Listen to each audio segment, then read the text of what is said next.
Assalamualaikum warahmatullahi wabarakatuh.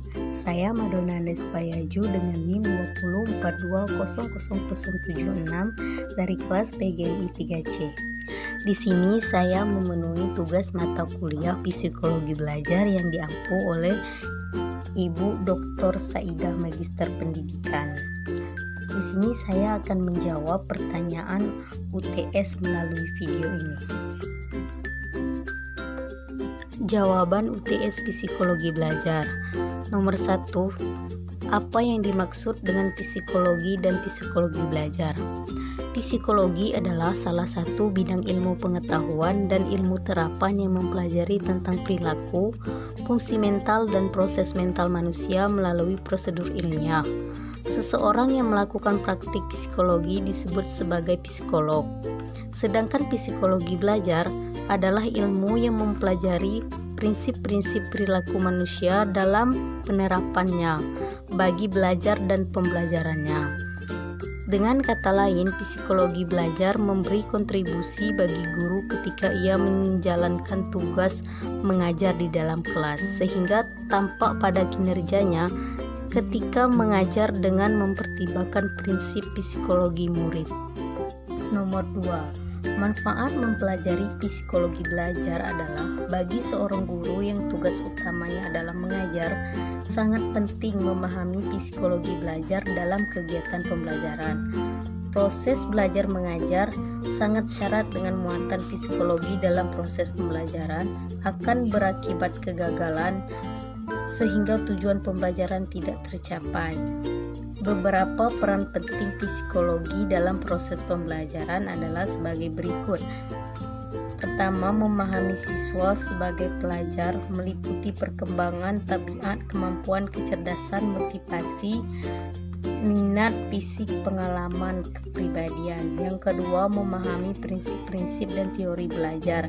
Yang ketiga, memilih metode-metode pembelajaran dan pengajaran. Yang keempat, menetapkan tujuan pembelajaran dan pengajaran.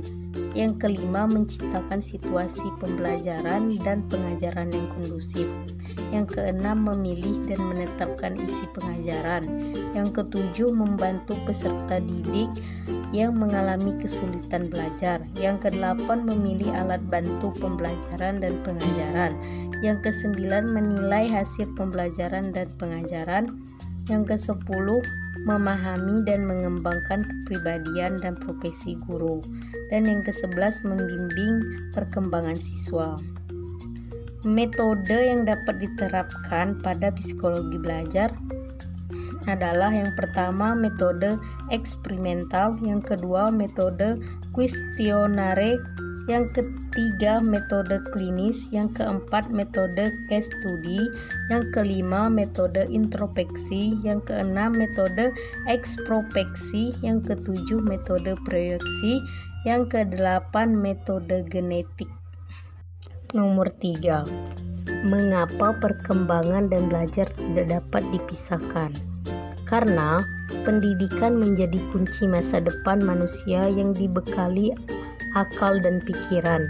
Pendidikan memiliki peranan penting dalam perkembangan dan kelangsungan hidup bangsa, karena pendidikan sebagai wadah untuk meningkatkan dan mengembangkan kualitas dari sumber daya manusia. Pendidikan merupakan usaha sadar dan terencana untuk mewujudkan suasana belajar dan proses pembelajaran agar peserta didik secara aktif mengembangkan potensi dirinya untuk memiliki kekuatan spiritual, keagamaan, pengendalian diri, kepribadian, kecerdasan, akhlak mulia, serta keterampilan yang diperlukan dirinya di masyarakat. Nomor 4. Apa pengertian belajar dan ciri-cirinya? Pertama, pengertian belajar. Belajar adalah suatu proses atau upaya yang dilakukan setiap individu untuk mendapatkan perubahan tingkah laku, baik dalam bentuk pengetahuan, keterampilan, sikap, dan nilai positif sebagai suatu pengalaman dari berbagai materi yang telah dipelajari.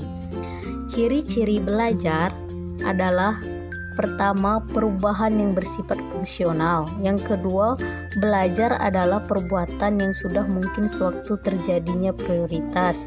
Yang ketiga, belajar terjadi melalui pengalaman yang bersifat individual.